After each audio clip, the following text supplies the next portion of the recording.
el horario propio, ¿no? Que es de 7 a 9. Entonces, la primera hora de 7 a 9 vamos a dar la lección, ¿sí? Va a ser una lección escrita que yo les voy a mandar unos links aquí por medio del chat y vamos a tener una hora para completarlo, ¿sí? No es difícil, es una lección que está ahí en los materiales de estudio que tienen que leerlos, ¿ya?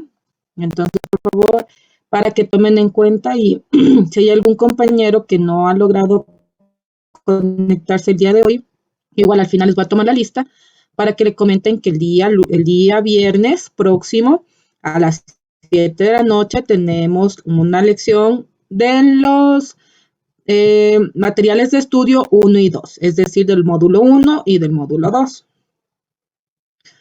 ¿Qué más? Como ya les adelanté, desde el próximo viernes ya vamos a nuestro horario normal, que es de 7 a 9 de la noche, ¿sí? Entonces les espero el próximo viernes a las 7 de la noche. Muchas gracias por estas dos clases que me han ayudado empezando a las 7:30.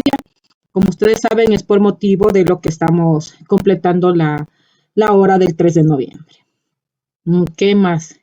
La próxima semana, después del examen que tienen en la primera hora, voy a darles un tema que es sobre las muestras de sangre. Vamos a empezar un tema nuevo que corresponde a toxicología básica. Ahí vamos a hacer exposiciones, ¿sí? Por lo que vamos a tomar unos 10 minutitos para que hagan grupos. Pero eso los voy a comentar la próxima semana de cómo va a estar dividido, qué temas les va a tocar y todo eso. Vamos a ver la próxima semana, pero ya les adelanto que iniciamos el próximo módulo, que es toxicología básica. Vamos a ver muestras de sangre, toma de muestras, qué muestras se puede tomar, qué es la cadena de custodia, cómo vamos a realizar la cadena de custodia, aunque eso lo ven más en derecho, sin embargo vamos a hacer como un recorderis de eso. ¿Qué más tengo que decirles? De este último tema vamos a tener un deber que les voy a activar igual en la plataforma. El deber va a consistir en ver un video complementando ya con la clase que vamos a ver hoy. Y hay un cuadro que hay que completar, un cuadro que es de los fenómenos cadavéricos. ¿Cuáles son los fenómenos cadavéricos tempranos? ¿Cuáles son los fenómenos cadavéricos tardíos destructores? ¿Cuáles son los fenómenos cadavéricos tardíos conservadores? Van a enumerar cada uno y a poner un concepto sumamente básico. Por ejemplo, fenómeno cadavérico tardío conservador, momificación. Corresponde a que se deshidrata el cuerpo, ¿sí? Un concepto sumamente básico, sumamente en una línea. Es un cuadro que van a completar, ¿ya? Es para recordarles a ustedes sobre fenómenos cadavéricos. ¿Por qué? Porque eso es básico en su formación como criminalísticos, ¿sí? Deben de conocer fenómenos cadavéricos. Como les dije desde el inicio de nuestros temas, ustedes son uno de los primeros en llegar a las escenas de los crímenes. Entonces, deben de conocer si encuentran un cadáver, un cuerpo, en qué estado está.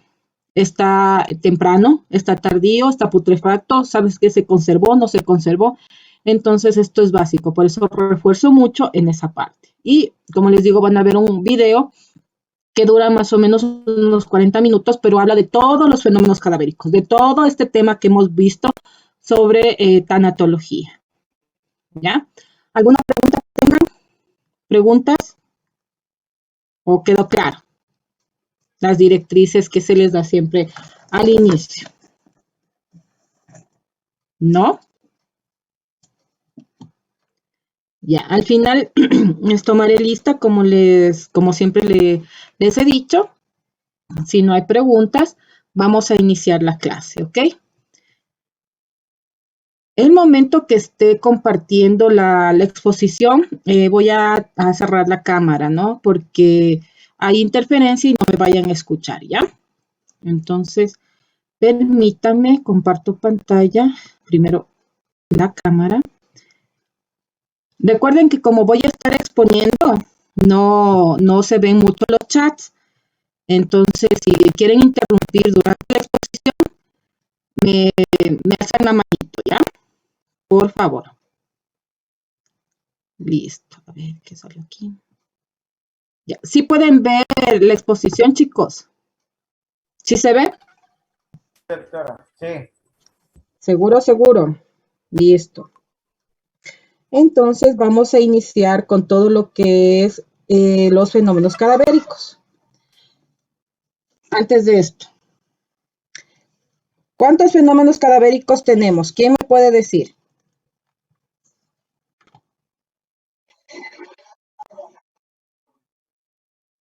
Tardíos destructores y qué más. Conservadores. Tardíos conservadores.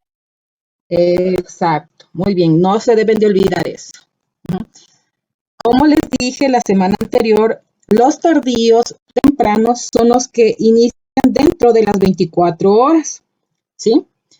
Y los tardíos son los que pasan ya las 24 horas. Recordando lo que les mencioné la semana anterior, nuestro cuerpo empieza a tener cambios una vez que ya no hay oxígeno en nuestro organismo. Como saben, dentro de nuestro cuerpo, sobre todo a nivel intestinal, hay bacterias que no necesitan del oxígeno para subsistir. Entonces, una vez que ya la persona ha muerto, estas bacterias hacen de lo suyo en el cuerpo. Se vuelven las mandamases del cuerpo.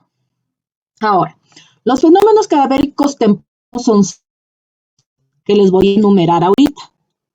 Tenemos la nidificación tissular, el enfriamiento cadavérico, la deshidratación cadavérica, las livideces cadavéricas, la rigidez y el espasmo cadavérico. ¿Sí? Doctora, no se le escucha recortado. Se le escucha. Doctora, se le entrecortó lo que dijo. Sí, es por el internet, por eso apagué la cámara también. Ya, ahí sí me escuchan. Ya, listo. Les repito, los fenómenos cadavéricos tempranos son 6. ¿Sí? Acidificación de los tejidos, enfriamiento cadavérico, deshidratación cadavérica, lividez cadavérica, rigidez cadavérica y el espasmo cadavérico. Vamos a ver cada uno de estos. La acidificación de los tejidos no es más que, así como dice, acidificación. Es como un ácido dentro de los tejidos, dentro de la piel, pongámoslo. Entonces, si usted bota un ácido dentro de la piel, no le va a permitir que eso vuelva a crecer, ¿no es cierto? No le va a permitir que eso que se regenere. ¿Ya? Dentro de nuestro cuerpo hay sustancias que son ácidas y hay organismos como las enzimas que las destruyen. Entonces a eso se refiere la acidificación de los tejidos. No es más que nuestro cuerpo se vuelve como ácido y empieza a destruirse los tejidos. Dentro de los tejidos que primero tienden a dañarse es el tejido nervioso. Recuerden que las neuronas hasta máximo 6 minutos pueden estar viviendo. Entonces, al no tener oxígeno, son las primeras en dañarse. Tenemos el enfriamiento cadavérico. Como su nombre mismo dice, el frío dentro del cuerpo. Ustedes, si algún día ven un cadáver, o si los que ya vieron, se dan cuenta que el cadáver se vuelve frío. Así le ponga 1000 cobijas, se vuelve frío. A eso se lo conoce como algor mortis, ¿sí? Y es el cese de la actividad metabólica. Nuestro cuerpo tiene muchas reacciones que permiten conservar el calor. Sin embargo, una vez que una persona muere, ese cadáver bota su temperatura al ambiente. Se inicia desde las partes más expuestas, la cara, las manos, los pies. Cuando tenemos mucho frío, como ahorita el frío de Quito, si no tenemos en nuestras manitos unos guantes, se vuelven fríos, ¿no es cierto? O la carita o nuestra nariz se vuelve rojita. Entonces, dense en cuenta que cuando uno muere, las partes expuestas son las primeras en volverse frías. Y al último tenemos la parte del vientre, del abdomen, el cuello, las axilas y sobre todo los órganos, o también conocidos como vísceras. ¿Por qué los órganos? Porque además de que estamos con ropa, a los órganos que les protegen, los huesos, los músculos, el tejido graso, ¿sí? ¿Qué acelera para que una persona se vuelva rápidamente frío? un niño, ujú, una persona senil, es decir, un anciano, una persona que esté desnuda, la caquexia quiere decir que sea muy flaquito, una persona que esté en agonía prolongada o que ya no tenga sangre en su cuerpo, que es una hemorragia severa, que viva en la intemperie, ¿sí? Por ejemplo, las personas que son de calle, que no tienen una casa, o el frío ambiental mismo, como el frío de Quito, por ejemplo, que lo retrasa. Una persona que tenga buena salud o una persona que tenga una enfermedad febril, por ejemplo, las personas que han fallecido con COVID, muchas de ellas han tenido temperaturas de 40 a 41 grados. ¿Sí? Intoxicaciones, ciertas sustancias producen que se conserve la persona el calor, el abrigo o el ambiente caluroso. Entonces, por ejemplo, ¿qué acelera? Aquí en Quito un cadáver se va a enfriar más rápido que en Guayaquil, que en Manta, ¿no es cierto? Porque Guayaquil es templadito, Manta es templadito, en cambio Quito o Tulcán, por ejemplo, es frío. Entonces eso la acelera, ¿ya? Eso corresponde al enfriamiento cadavérico. Vamos al tercero. Aquí tenemos, antes de seguir, tenemos ejemplos, ¿no? La acidificación de los tejidos es que los tejidos se vuelven frágiles, se dañan, ya no se vuelven a vivir. Y el enfriamiento cadavérico, por ejemplo, esta persona estaba en la calle, sin ropa, sin nada. Está frío, tieso, como se le dice. La deshidratación cadavérica, como su nombre mismo indica, es la pérdida de agua, ¿no es cierto? Como en el enfriamiento cadavérico el calor se pierde, también perdemos agua por evaporación. Aquí es importante ver esta deshidratación cadavérica a nivel de los ojos. Aquí tenemos dos signos, el signo de Stenon-Lewis y el signo de Sommer. El signo de Stenon-Lewis es el ojo se vuelve opaco, si le ven aquí. Esta parte blanquecina de aquí del ojo se llama córnea y se vuelve así, como transparente, como media opaca, como media blanquecina. ¿La ven? Si ustedes se ven el ojito es como salido, pero cuando una persona ya ha muerto, el ojo es como que se chupa, ¿sí? Como que se va hacia atrás, como le ven aquí. Entonces, Stenon-Lewis tenemos una córnea opaca, como blanquecina, y el ojo tiende a absorberse, como a chuparse. Y tenemos el signo de de Sommer, perdón. El signo de Sommer no es más que una mancha negra aquí en la mitad del ecuador. Muchas veces esta mancha negra se puede ver solo aquí en una esquinita, en la parte externa, o aquí en una esquinita en la parte interna. Eso es el signo de Sommer. Es una mancha negra en la línea del ecuador. Entonces, cuando hablemos de deshidratación cadavérica, tenemos dos signos importantes a nivel del ojo. El signo de Stenon-Lewis y el signo de Sommer. El signo de Stenon-Lewis, por ejemplo, me van a preguntar ustedes, si tiene el ojo cerrado ha de ser más lento y si tiene el ojo abierto más rápido. Efectivamente, si la persona ha muerto con los ojos abiertos, se va a deshidratar más rápido el ojo, ¿no? Que con un ojito cerrado.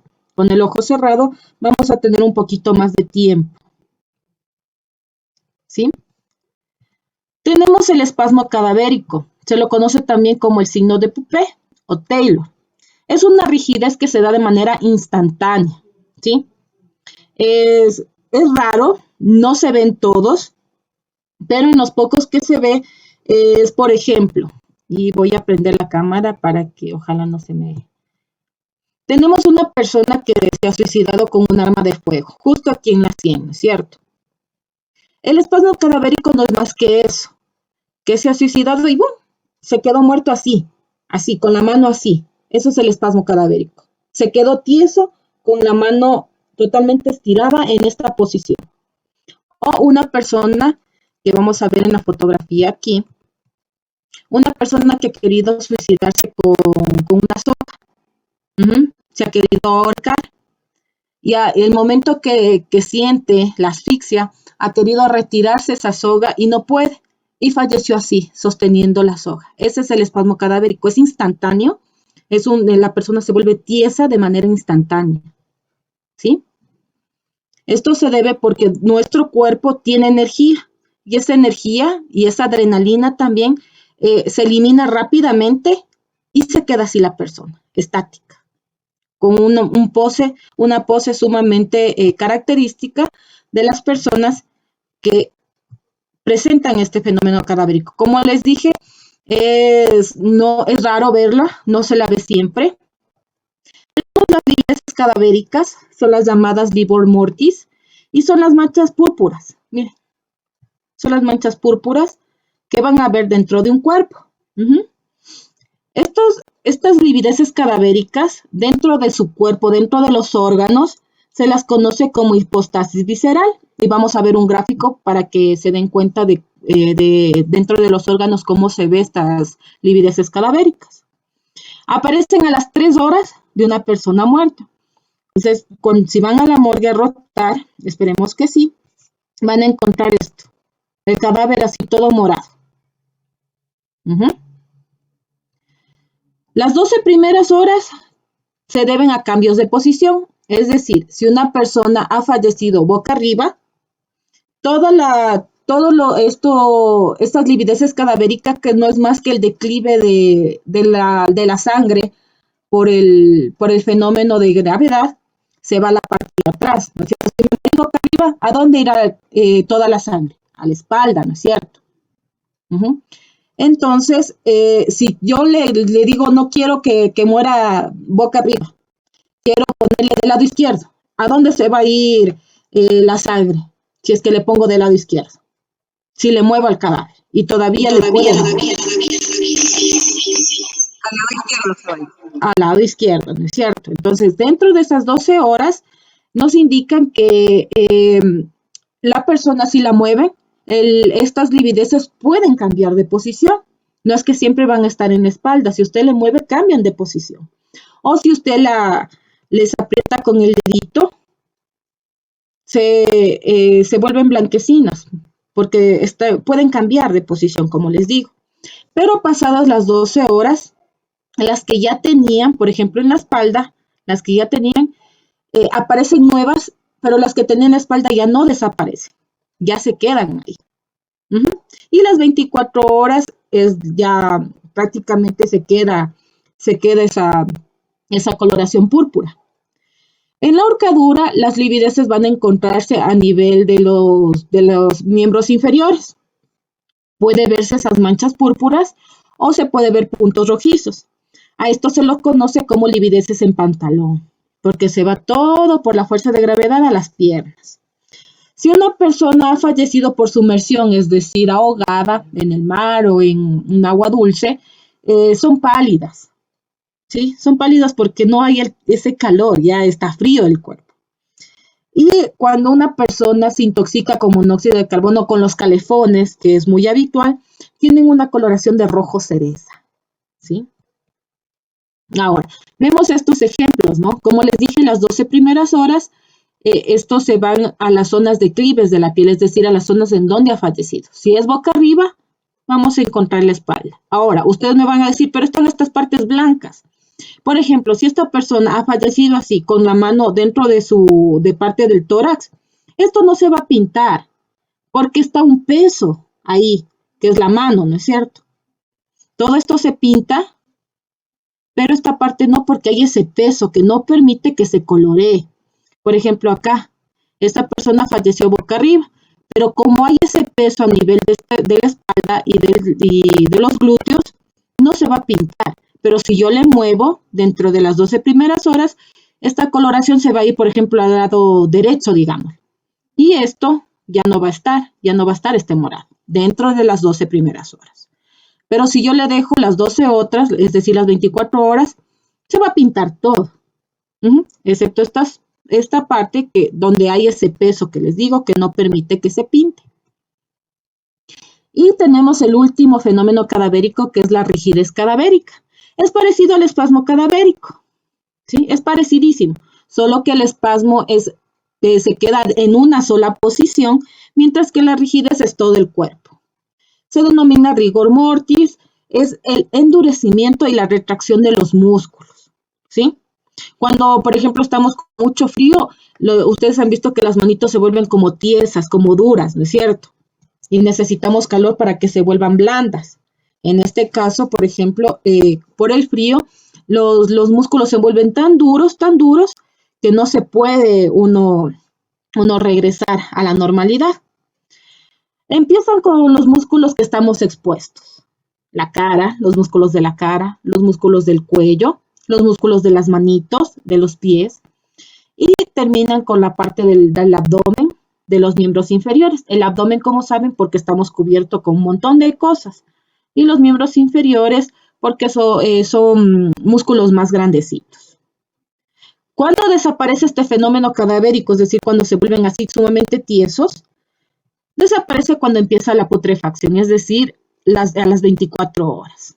Igual que la lividez cadavérica empieza a las 3 horas, se completa a las 12 y 15 horas y desaparece a las 20 y 24 horas. Y al igual que el enfriamiento cadavérico, el calor tiende a cortar esta rigidez, mientras que el frío la prolonga. Miren ejemplos de rigidez. Y así aparece, así en la mesa de Morgani para hacer la autopsia, aparecen así, cosa que es bien difícil sacarles la ropa o tratar de que baje los brazos. Tenemos que ahí el disector, la persona que nos ayuda abriendo el cadáver, haciendo los cortes, que hace unas maniobras para que baje, por ejemplo, el brazo, para que esté más suavito el cadáver, porque el cadáver se vuelve sumamente duro, los músculos se vuelven sumamente duros. ¿Sí? ¿Alguna pregunta hasta aquí con fenómenos cadavéricos tempranos? ¿Preguntas? ¿Por qué era la parte que se... Buenas noches, profe. La parte que se ponía roja, morada? ¿Por qué era? Eso se conoce como lividez cadavérica. La lividez es cuando toda la sangre, por la fuerza de gravedad, se va a un lugar específico. Como les decía, si yo me moría, digamos que una persona se muere, o yo me muero boca arriba, ¿a dónde va a ir la sangre por la fuerza de gravedad? A la espalda, ¿sí? Si yo me muero boca abajo, ¿a dónde se va a ir la sangre por la fuerza de gravedad? Todo lo que es la cara, el tórax, el abdomen, ¿no es cierto? Eso se llama lividez cadavérica, porque la sangre tiende a irse a un lugar, a encorcharse, se podría decir, en un solo lugar, ¿sí?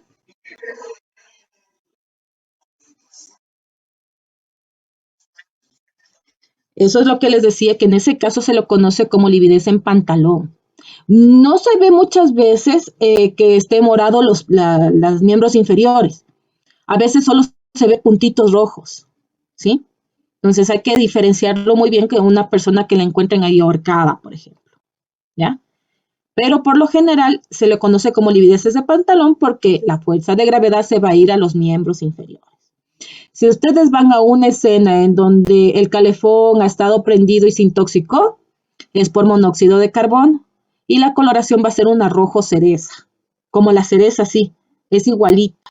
Van a encontrarle así como media rosadita a la persona. Y como les digo, ya no es tan habitual aquí porque ya como que han entendido que el calefón debe de estar fuera del hogar. Sin embargo, era común encontrarlos, ¿no? A familias enteras fallecidas por el aspirar monóxido de carbono. Listo. Después vamos a ver un videíto, o quieren ver un video corto que habla sobre los fenómenos cadavéricos tempranos. O continuamos con los fenómenos cadavéricos tardíos destructores. Ya, entonces vamos a ver el video. Los demás. No, yo no hay El nada. Video. Sí, Ya. el video, por favor. Ya, denme en 2 segundos, le copio y les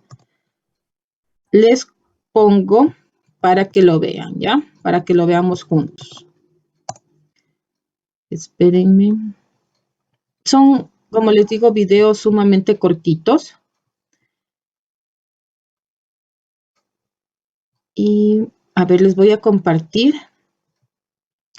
Pero sí necesito que me digan si escuchan o no, ¿no?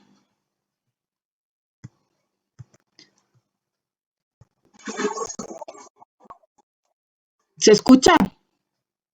¿Sí?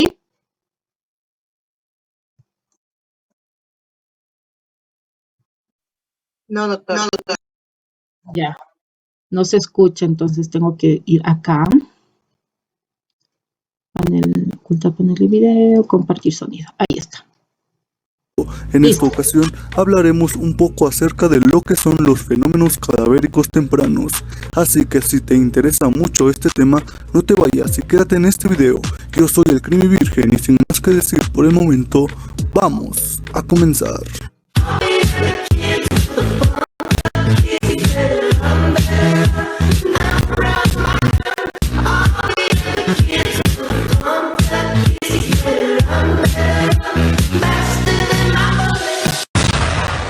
¿Qué son los fenómenos cadavéricos? Pues bien, cuando se produce el fallecimiento de una persona, su cuerpo empieza a pasar por diferentes alteraciones que se conocen como fenómenos cadavéricos.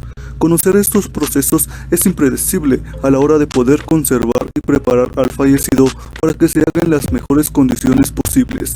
Son reacciones que deben tenerse en cuenta a la hora de aplicar las pertinentes técnicas de tanatopraxia.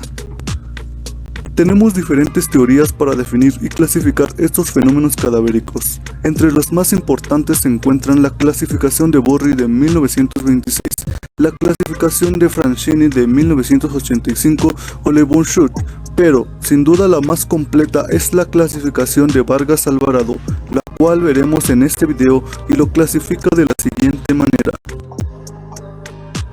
Fenómenos cadavéricos tempranos son la acidificación tisular, enfriamiento cadavérico o algor mortis, deshidratación cadavérica, livideces o hipostasis, livor mortis, rigidez o rigor mortis y el espasmo cadavérico. Ahora bien, explicaremos cada uno de estos eventos que ocurren en el cuerpo, conocidos como fenómenos cadavéricos, e iniciamos por acidificación tisular. Este proceso se produce por el paro de las oxidaciones orgánicas y el acúmulo de los ácidos catabólicos. Es un signo de muerte segura, ya que esto impide la revascularización tisular. Es por ello que legalmente es importante para poder hacer un diagnóstico real de fallecimiento, o lo que se llama diagnóstico de muerte verdadera. El primer tejido que se ve afectado por este proceso es el tejido nervioso. Enfriamiento cadavérico. Es la pérdida de temperatura o algor mortis. La temperatura normal del ser humano es entre 35 y 36 grados centígrados y necesita esta temperatura para poder realizar todos los procesos que se realizan en el cuerpo humano. Cuando una persona fallece, la temperatura de su cuerpo comienza a descender. Aproximadamente la temperatura desciende 1 grado centígrado por hora en las primeras 12 horas y 0.5 grados centígrados en las siguientes horas, hasta que la temperatura del fallecido se iguala con la del ambiente en el que se encuentre.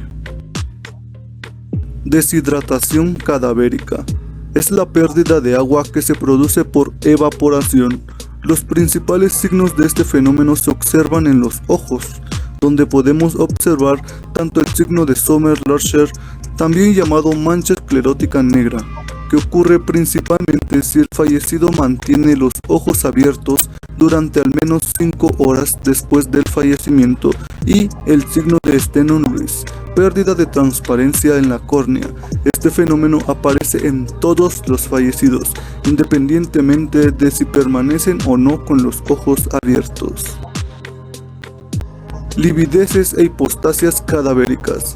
Es la acumulación de la sangre en las partes declives del cuerpo por la llamada fuerza de gravedad.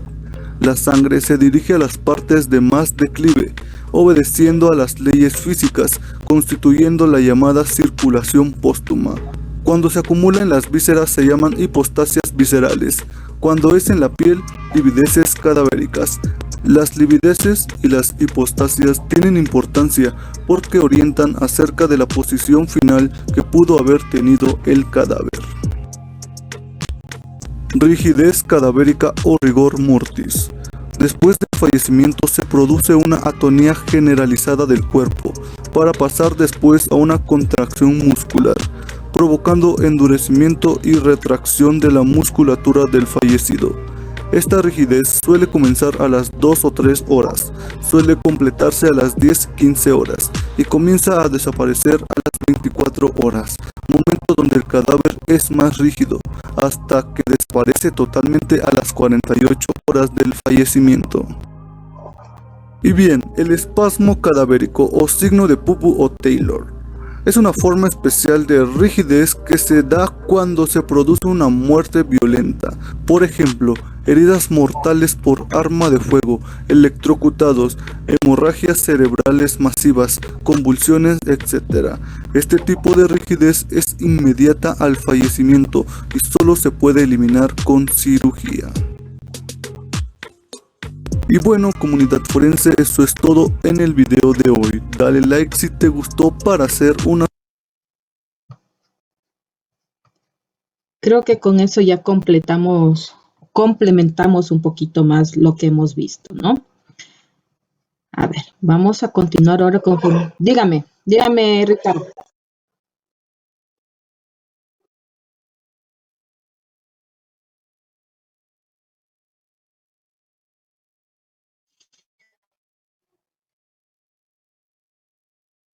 Ujú.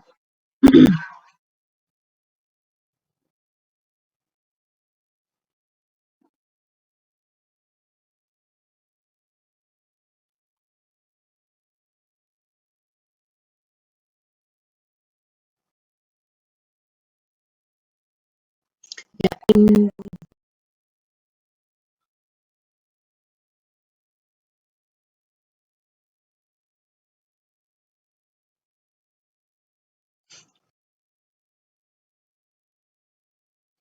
En ese caso, ustedes si le preguntan a la licenciada Blanquita, ella estaba llevando ese caso, pero al otro lado, ¿no?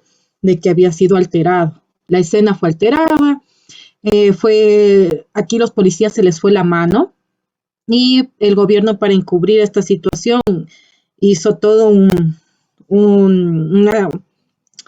fue toda una payasada, se podría decir, en esas palabras.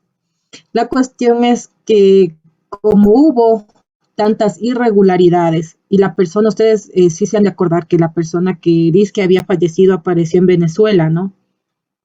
Al Estado le tocó eh, indemnizarles porque había sido una falla. Uno de los que decía que estaba desaparecido ha estado en Venezuela y él escapó diciendo que la policía le estaba buscando para asesinar. Entonces él asomó ahí, no prófugo, sino con el miedo de que le lleguen a hacer algo, porque los demás cadáveres creo que habían botado al estero salado.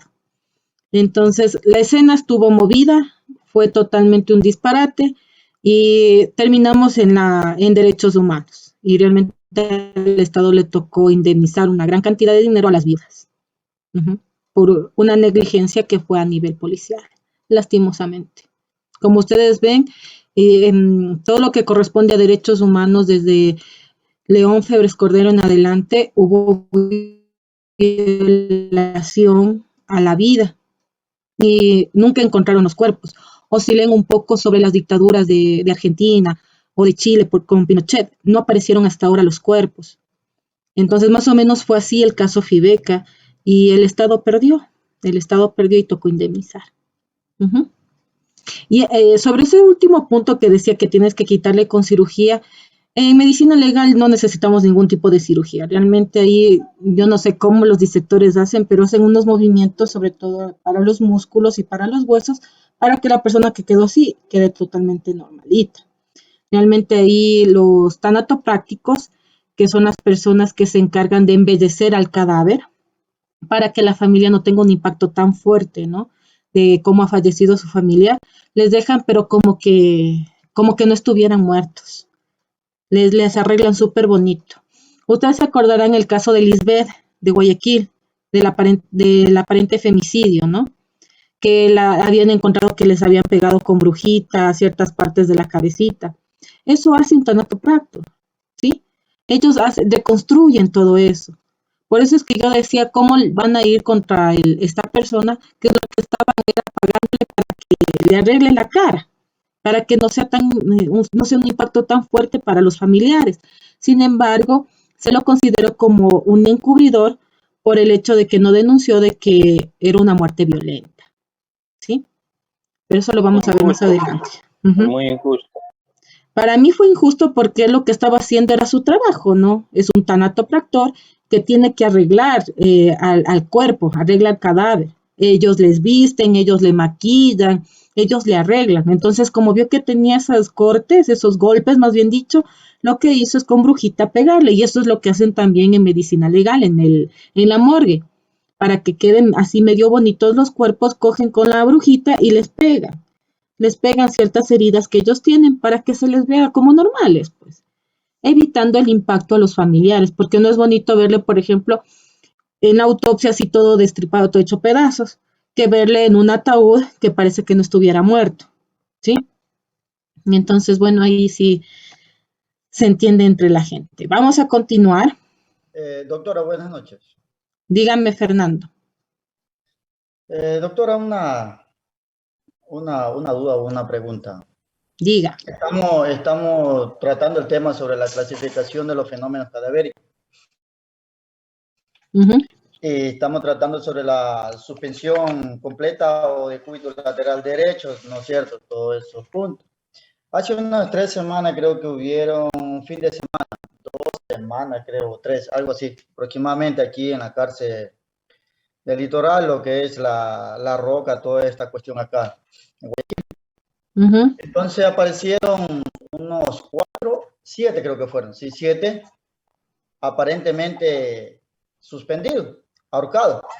Entonces el especialista, justo lo que está topando estos temas, entonces se me vino.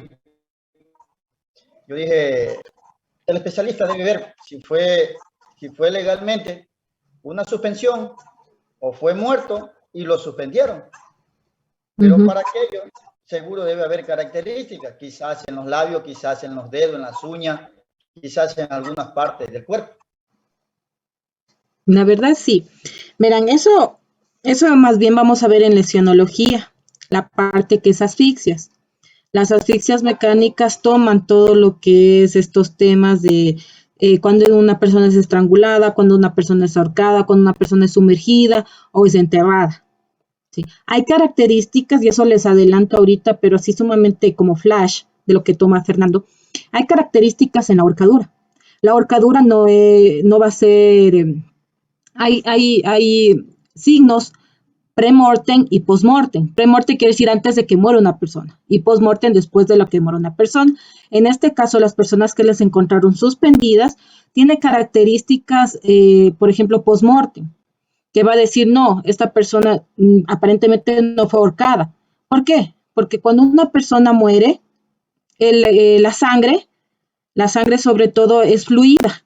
Ahorita nosotros tenemos una sangre fluida, ¿no es cierto? Cuando estamos vivos. Usted se corta y la sangre sale, ¿no es cierto? Pero cuando una persona muere, esa sangre, digamos, en esa herida, se va a formar un coágulo, ¿no es cierto? Cuando estamos vivos. Ustedes se dan cuenta que se cortan y se forma un coágulo. Y se hace como moradito, ¿no es cierto? Pero una persona cuando muere, ya no hace ese coágulo. Entonces, si les encontraron suspendidos, ¿no es cierto? Ustedes le bajan a la persona, le hacen un pequeño corte y se van a dar cuenta que no está, por ejemplo, la parte del cuello así como coagulado, sino que la sangre está fluida. Eso es un signo característico de que la persona se murió antes de que fuera ahorcada. ¿Por qué? Porque la sangre es fluida. Al ser la sangre fluida quiere decir, no, esta persona estuvo antes muerta. Pero si el momento que usted corta el cuello y le ve que la sangre está coagulada, eso quiere decir, no, la persona sí se ahorcó porque está coagulada, porque se hizo un coágulo. El coágulo es signo de vitalidad. El coágulo es signo de que la persona estaba viva. Pero, como les digo, si usted corta y es fluida, eso quiere decir que la persona falleció. La persona falleció y le quisieron pasar como ahorcado. ¿Sí? Oye, perdón. ¿Quién es? Ya. Entonces, más o menos, no sé si me di a entender o creo que les mareé. Sí, Doctora, y también, doctora, y también para con respecto a eso, para complementar, es la forma de la marca que deja la soga. si muere y luego lo cuelgan, es diferente a cuando se cuelga y muere en el cuello, la marca que hace la soga también. Ya, como les digo, eso vamos a ver en la asfixiología, pero al adelantarle lo que dice Mónica, en una horcadura, ustedes se dan cuenta que la soga no va todo el cuello cuando se ahorca, ¿no es cierto? Va a ser un surco incompleto, porque va a haber un nudo, ¿sí? Un nudo, por ejemplo, en la parte de acá va a estar el nudo y va a estar suspendido la persona. Entonces no va a ser un surco completo. Ujú. En cambio, una persona cuando le ahorcan, perdón, le estrangulan, ese va a ser un nudo totalmente completo. Por ejemplo, si le hace con las manos, los dedos se quedan impregnados en la persona que le ha tratado de estrangular. Lo que es diferente en la ahorcadura, que les digo que el surco es incompleto porque hay el nudo. Por lo general es hacia arriba, por la fuerza de gravedad, las piernas se van hacia abajo y todo queda suspendido. Es hacia arriba. El surco es oblicuo, no es recto, es oblicuo por la fuerza de gravedad que les digo, ¿sí? Y el surco es por lo general duro y seco.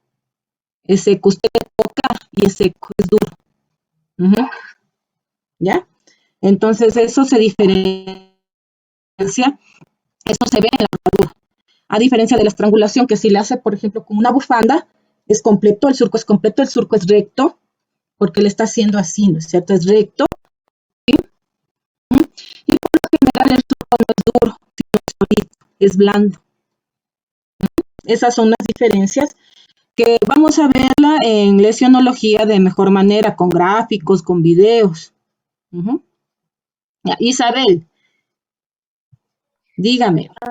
Doctora, disculpe que le interrumpa. Hace un tiempo yo leí que también existían signos inmediatos como en consecuencia de la muerte. O sea, después de 20 minutos se pueden apreciar diferentes signos. O sea, son aparte de los fenómenos cadavéricos tempranos. ¿Se lo puede considerar como parte de o no? No te entiendo. ¿A qué signos te refieres?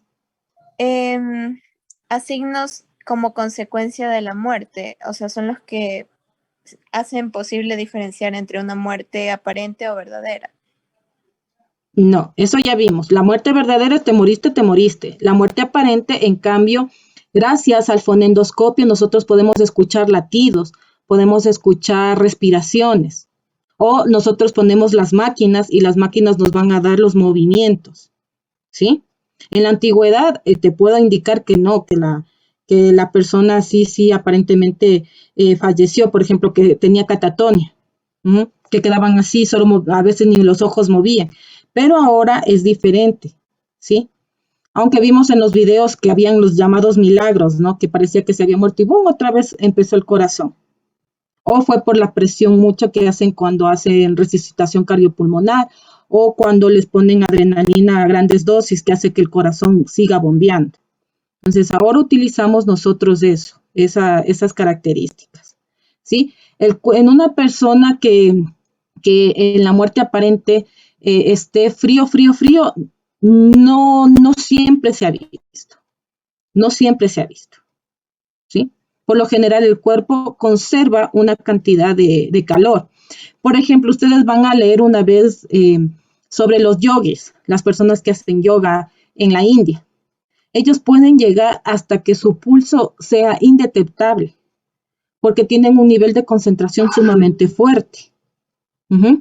Lean sobre los yogis y se van a dar cuenta que ellos pueden conservar, aparentemente parecen muertos, sin embargo tienen un pulso sumamente bajo y se acostumbran a ese pulso. Y es por el nivel de concentración que tienen. Recuerden que nuestro cerebro no está al 100% activo, solo tenemos un 20% activo. Si llegamos a un 100% podemos controlar esas situaciones de nuestro cuerpo. Entonces, que se diferencien los signos de una muerte aparente con una muerte verdadera, no. La muerte verdadera es cuando ya existen las alteraciones dentro de nuestro cuerpo, nuestro mismo organismo empieza a dar reacciones de que ya, aquí ya no hay oxígeno, aquí te moriste, porque no hay oxígeno. Y nosotros necesitamos, recuerden, necesitamos el oxígeno para vivir, ¿sí? ¿Quién controla el oxígeno? ¿Quién controla todo lo que es la sangre? ¿Quién controla la respiración? Vamos, cerebro, pulmones, corazón y los vasos sanguíneos. Si nunca se olviden de la trípode de Bichat. ¿Ya? ¿Alguna otra pregunta?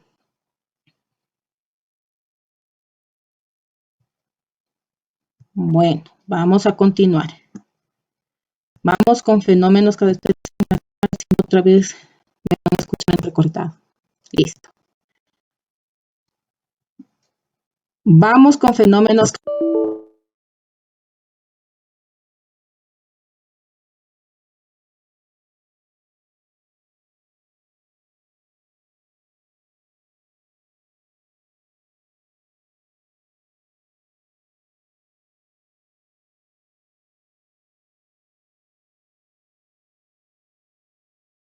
Tiene silenciado el micrófono, doctora.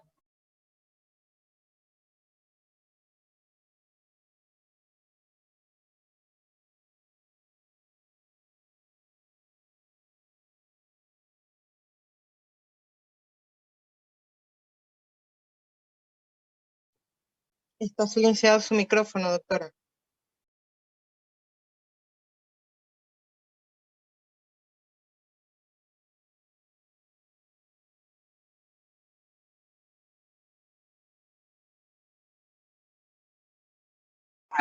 Perdón, chicos. Me desconecté un ratito. Mil disculpas. A ver, voy a compartirles de nuevo.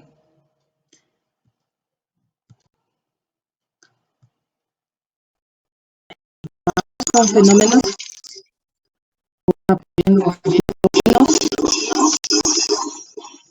Gracias. Ya. Los fenómenos cadavéricos tardíos destructores son aquellos que se dan después de las 24 horas que la persona ha fallecido. ¿Sí? Después de que ya dieron los fenómenos cadavéricos tempranos, pasamos por todas esas fases. Ahora nuestro cuerpo se va a destruir, se va a desintegrar. Ya no va a quedar nada de nuestro cuerpo. Y tenemos aquí 3 fenómenos cadavéricos tardíos destructores. Tenemos la autólisis, la putrefacción cadavérica y tenemos la antropofagia. La autólisis. La autólisis quiere decir la destrucción de uno mismo. Auto, mismo, lisis, destrucción. Sí, nuestro cuerpo va a destruirse. Hablamos, ¿se acuerdan de la acidificación de los tejidos que salen las enzimas? ¿Sí? Pues de una vez que estos tejidos y estas células se dañan, se abren, las enzimas empiezan a destruir las células, empiezan a destruir el cuerpo. Inician destruyendo la sangre, las células de la sangre. Después, las células de del páncreas, de las glándulas suprarrenales, tenemos el del encéfalo, el del cerebro, y terminan con la parte de las mucosas que son el esófago y el estómago. ¿Sí? Cuando vayan a una autopsia, se van a dar cuenta que muchos de los cadáveres ya no tienen glándulas suprarrenales. Las glándulas suprarrenales son como unos gorritos que están encimita de los riñones. Entonces, estas glándulas, al ser tan chiquitas y tan frágiles, son una de las primeras en destruirse. Se destruyen rapidísimo. ¿Sí? Vamos a la putrefacción. Esta parte de la putrefacción hay, como les dije, que dentro de nuestro abdomen, dentro del intestino, hay bacterias, ¿no es cierto? Estas bacterias, una vez que la persona ha fallecido, se liberan y van a destruir el cuerpo. Van a darles características al cuerpo cuando ya ha fallecido. Aquí tenemos 4 subfases importantes. La cromática, la enfisematosa, la cólico-activa y la reducción esquelética. La cromática viene de latín que significa cromos. Cromos quiere decir color. Aquí el cuerpo va a tener un color característico. Primero, la persona va a empezar una mancha verde, como pueden ver aquí, cerca de la fosa ilíaca derecha. La fosa ilíaca derecha son los laditos, ¿no? Los laditos del abdomen, ¿sí? Puede asomarse en el lado derecho, puede asomarse en el lado izquierdo o en la parte central del abdomen, esta mancha roja, esta mancha verde, ¿sí? En el periodo cromático tenemos la mancha verde a nivel abdominal, ¿sí? Tenemos después una red venosa. Vamos a ver la red venosa. Así es una red venosa. Miren, no. Miren. Esta es una red venosa que se da a las 48 horas de una persona fallecida, ¿sí? Y después de esto se hace negro. Eso corresponde a la fase cromática de lo que es la putrefacción. Entonces, tres colores en la fase cromática de la putrefacción. La mancha verdosa en el abdomen, la red venosa a las 48 horas y posteriormente, cuando ya tiene 4 días de muerte una persona, se hace todo negro, ¿sí? Se hace todo negro el cuerpo, ¿ya? Pasado estos días, vamos a la fase enfisematosa. Estas bacterias producen gases, ¿sí? Producen gases y hacen que el cuerpo se hinche. Entonces, la fase enfisematosa no es más que la hinchazón de todo el cuerpo, ¿sí? Se hace como gordo el cuerpo. Muchas veces se hacen ampollas, ¿sí? Ampollas en la piel. Pueden hasta sacar todo lo que son las huellas dactilares cuando están en esta fase enfisematosa. Los párpados se vuelven así como salidos, como vimos en el gráfico que les mostré. Los párpados están como salidos. Si le ven, si le ven la fase hinchada, esta es la fase enfisematosa de la putrefacción. La fase cólico-activa no es más que el cadáver se vuelve como chicle, como melcocha. Esa es la parte cólico-activa. El cerebro se vuelve como agua, como caramelo. Cólico-activo quiere decir como que se licúan los tejidos. Cuando ustedes van a la licuadora, sí, más o menos es los tejidos. Se licúan. Y el cuerpo se hace como caramelo. Y la reducción esquelética no es más que estar en huesitos. Esto dura más o menos de 3 a 5 años. El periodo reductivo o la fase esquelética. La reducción esquelética. Entonces, dentro de la putrefacción tenemos 4 subtipos: cromático, enfisematoso, cólico-activo y reducción esquelética. Cromático, cromos, color. Vamos a tener tres características: la mancha verde, la red venosa y la coloración negra, que más o menos es en 4 días, como les dije. Enfisematosa. La fase enfisematosa es cuando se hincha el cuerpo. Se vuelve como gordo el cuerpo. Salen ampollas en toda la piel. La fase cólico-activa, se licúan los tejidos. Se vuelve el cuerpo como caramelo, como melcocha. Y la reducción esquelética, que es de 3 a 5 años, es ya en huesitos, la persona en huesitos. Ahora, la antropofagia, que ya habíamos visto en las clases anteriores que preguntaron los compañeros, quiere decir que los animales son los que han dañado el cuerpo. Como les dije la primera vez, los primeros en llegar a una escena son las moscas. Las moscas tienden a poner sus huevos en los orificios naturales del cuerpo. ¿Cuáles son los orificios naturales del cuerpo? Los ojos, la boca, la nariz, los oídos, el ano o la vagina. Ahí ponen sus huevos. Estos huevos eclosionan, se vuelven larvas. Las larvas comen muchísimo y se empiezan a comer el cuerpo.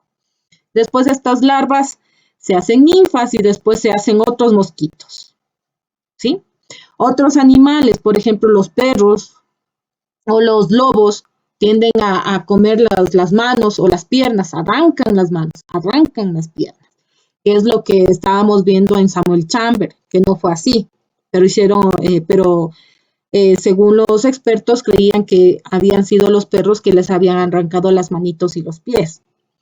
Otros animales, si una persona muere, por ejemplo, en un lago, y hay peces en esos lagos, los peces por lo general comen los cartílagos de las orejas o comen la parte de los labios.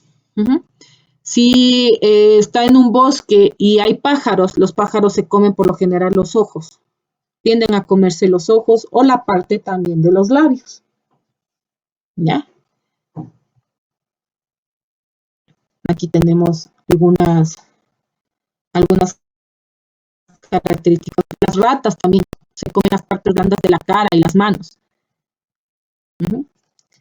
Ahora, vamos a ver un video también para complementar esto, ustedes que les gustan los videos, y vamos a complementar lo que hemos visto de fenómenos cadavéricos tardíos destructores.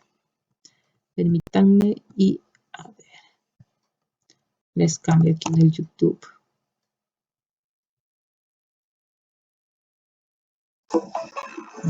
Este es de un profesor de República Dominicana que me parece que es muy bueno, muy explicativo, porque él habla al 100% de Vargas Alvarado. Estamos tratando los fenómenos cadavéricos tempranos, que habíamos dicho que son aquellos que suceden en las primeras 24 horas. En este caso vamos a tratar los tardíos, que son esos fenómenos que ocurren posterior a las 24 horas. Estos fenómenos tardíos se dividen entonces en fenómenos destructores y fenómenos conservadores. Inicialmente, o este video, se va a referir exclusivamente a los fenómenos que son destructores. Dentro de estos fenómenos destructores, entonces, tenemos inicialmente que el primer fenómeno que se produce es la autolisis. Esta autolisis tiene que ver con una serie de modificaciones que suceden en el organismo, pero que no para nada son signos externos en un cadáver. No se alcanzan, es decir, no son macroscópicos inicialmente, excepto en algunos órganos internos. Pero básicamente la autólisis es un fenómeno que se produce por unos procesos anaeróbicos en donde se producen cambios de fermentación de las enzimas y que ellas van a producir estas modificaciones independientemente de la actividad bacteriana. Y esta autólisis se produce en 4 pasos, que son, primero la hemólisis, que la hemólisis se da en horas, de 2 a 3 horas básicamente, y es la inhibición de la íntima de las arterias, es decir, del endotelio que nos recubre la cara interna de los vasos sanguíneos. Bien, posteriormente viene el reblandecimiento de los órganos y básicamente que hablamos como la friabilidad de los órganos, y el más, digamos, los más friables son el páncreas y el estómago, son como los que sufren primero esta modificación. Luego viene la colicuación del encéfalo, que es básicamente que se vuelve como casi que líquido.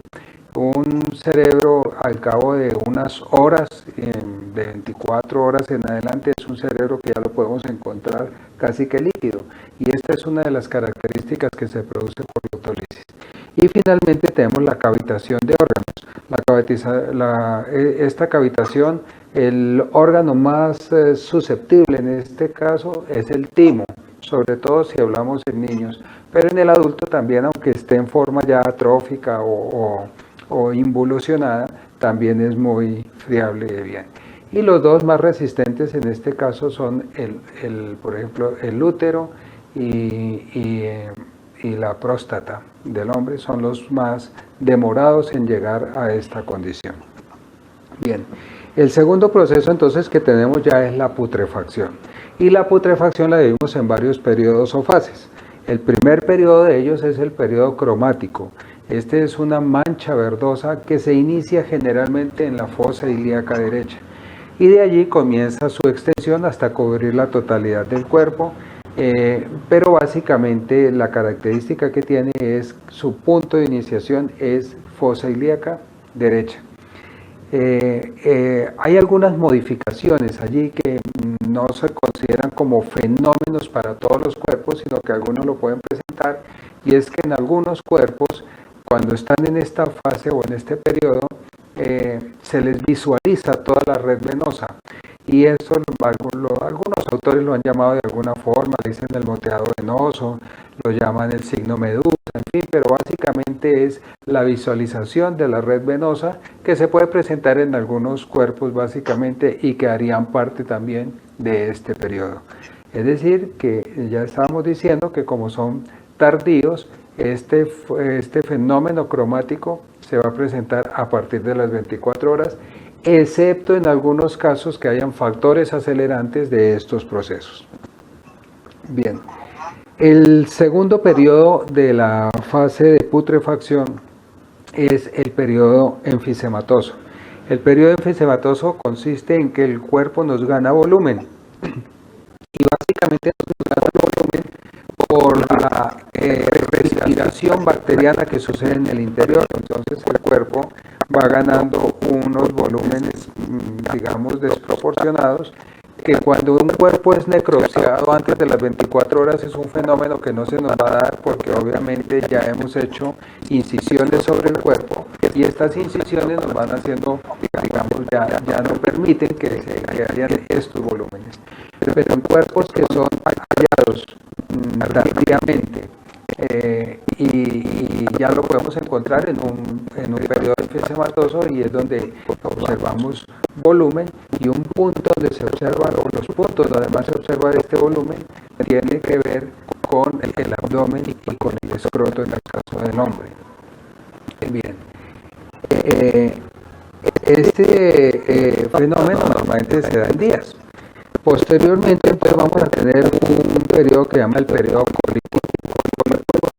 Como licuar, es decir, que es la deshidratación y desintegración de los líquidos. Es decir, que un cuerpo que está en un cuerpo colectivo es un cuerpo que va a fasciación de su piel, se va a desprender la piel con facilidad, inclusive algunos órganos. Muchas veces uno va a tomar este cuerpo, va a mover algún miembro del cuerpo y se queda con fragmentos de piel en la mano, unos fragmentos con una sustancia medio seria, y eso hace que podamos detectar que el cuerpo está en ese periodo colectativo. Normalmente esto se inicia a los días, por allá después de 10 días de que el cuerpo está en proceso de descomposición, pero puede durar hasta los 10 meses, más o menos 10 meses se ha descrito que se puede determinar este periodo de la fase colectativa. Y finalmente tenemos entonces el periodo ya de la reducción esquelética o la resolución esquelética, es que un cuerpo nos llega ya a esqueleto y para esto también es el tiempo el que nos hace llegar hasta allá y estaríamos hablando de años. Necesitamos que pasen más o menos 3 años para que un cuerpo nos llegue a esta fase de resolución esquelética. Con esto se termina entonces todo el proceso de descomposición cadavérica, entendiendo que hay algunos factores adicionales que pueden hacer ciertas modificaciones que en algunos casos no los podemos confundir que son fenómenos tardíos, pero que como el caso de la antropofagia cadavérica. En el ejemplo que estamos poniendo allí, la imagen que ustedes están observando, vemos cómo hay una modificación de los tejidos de un miembro superior, en este caso el derecho, pero si ustedes observan el resto del cuerpo, vemos que están presentes allí fenómenos muy tempranos, porque se alcanza a observar muy bien la rigidez cadavérica y apenas nos está iniciando la fase cromática, también, que se alcanza a tener ahí en la fosa ilíaca de coloración verdosa.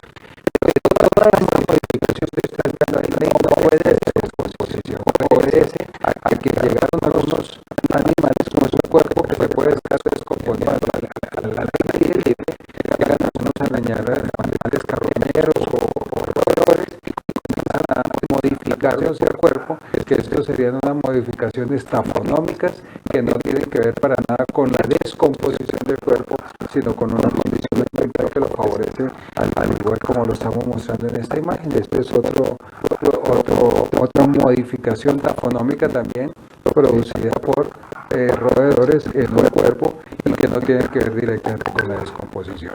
Bien, entonces con esto hemos abordado cuáles son los fenómenos cadavéricos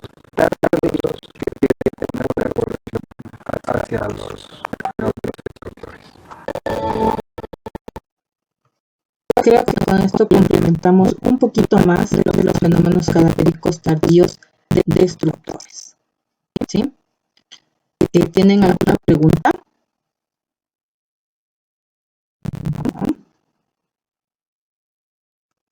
Más o menos complementarios. Recuerden que los fenómenos cadavéricos destructores son tres: autolisis, putrefacción y antropofagia. Dentro de la putrefacción tenemos 4: cromático, clorhídrico activo, enfisematoso y la dirección esquelética. ¿Ya? Nosotros, justo me ponen putrefacción y solo ponen que es cuando los anaerobios destruyen el cuerpo. No, en la putrefacción tienen que poner los 4 subfases. No se olviden que son 4: cromos, color, cromático; enfisematoso, se hincha; cólico activo, se licúa todo, se hace como caramelito, como melcocha; y la reducción esquelética, los huesitos. ¿Ya? A ver. Vamos ahora con los fenómenos cadavéricos tardíos, pero ahora los conservadores. Los fenómenos cadavéricos tardíos conservadores están escritos que son 3 principales: la momificación, la corificación y el tejido adiposo. La momificación, como ustedes recordarán de los antiguos egipcios, no es más que la desecación del cadáver.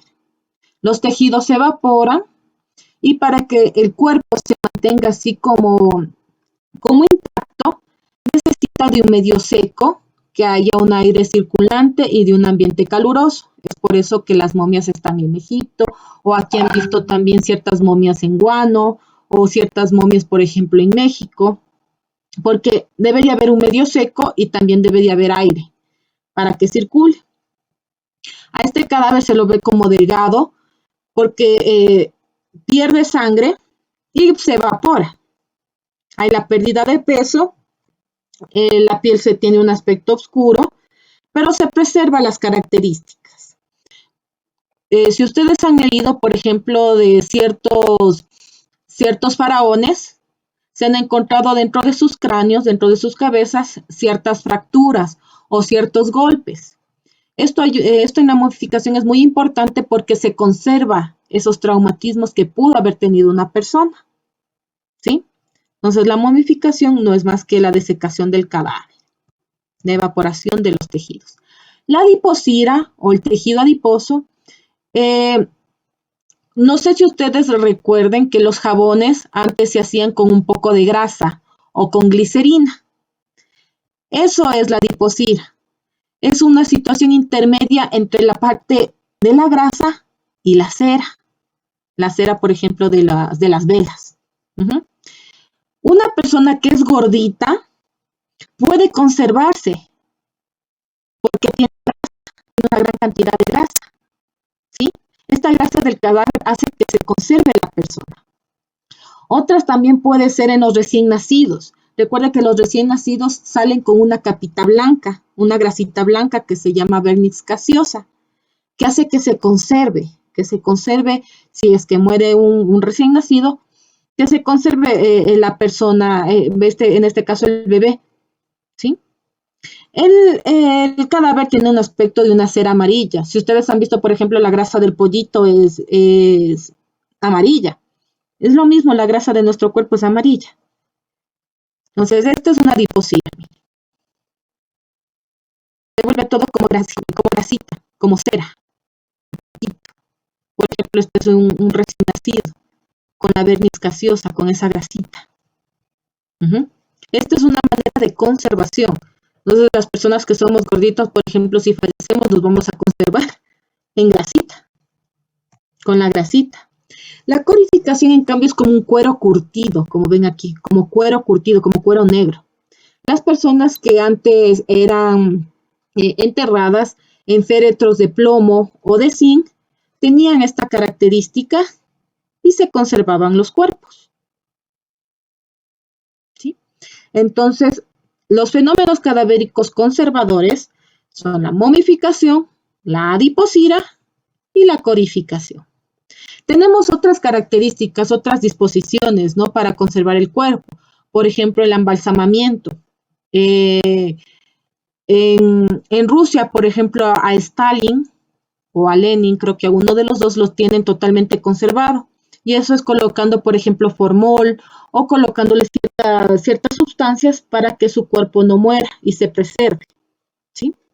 Tenemos la exhumación como disposición mortuoria, que ya lo habíamos visto, que es sacar el cuerpo, ¿no? Sacar el cuerpo de la tierra.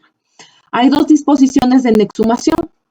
Una que es la judicial, que debe de ser un juez el que le diga si saben qué es para determinar qué pasó con esa persona, ¿sí? Y que solo el juez la puede dar, no cualquier persona. Y la parte de la exhumación que es por salud, por ejemplo, yo quiero que a mi abuelita sacarle de ese féretro y mejor los huesitos ponerle en un osario, como un ataúd más chiquito. La inhumación no es más que enterrar el cuerpo y la cremación, en cambio, es el quemar el cuerpo, ¿no? Quemar a temperaturas sumamente elevadas y con ciertas sustancias que aceleran que se queme todo el cuerpo, incluido lo que son los huesos, para ponerlos en una urna más pequeñas que solo esté en polvo. Ya, esto no lo vamos a ver y el video resumido es para el trabajo en clase. Vamos a ver ciertos gráficos. Miren el fenómeno cadavérico, justo donde está el fenómeno cadavérico será. Los cromáticos. La mancha verdosa. Muy bien. ¿Qué será este? Enfisematoso. ¿De cuál será? ¿De cuál fenómeno cadavérico? De putrefacción. Tardío putrefacción. Muy bien. Este ya le vimos, así que no. Este también ya le vimos. ¿Qué será este? Colicoactiva. Sí, mire. Está como melcochita, ¿no? Algunos también pueden decirme, mire, parece que es ya reducción esquelética. Puede ser, puede ser también, ¿no? ¿Qué será? Miren que estaban con ampollas. Y está todo hinchado. ¿Qué será? Enfisematoso. Enfisematoso. Pero aquí hay que decirle con nombre y apellido, ¿no? Es un fenómeno cadavérico tardío destructor enfisematoso. ¿Qué será? Está como una red. ¿Qué será? Red venosa. Fenómeno cadavérico tardío. Tardío. Putrefacción, red venosa. Cromático de la red venosa. Muy bien. Miren, aquí en cambio, las flictenas está despellejando todo, hasta las manitos. ¿Qué será?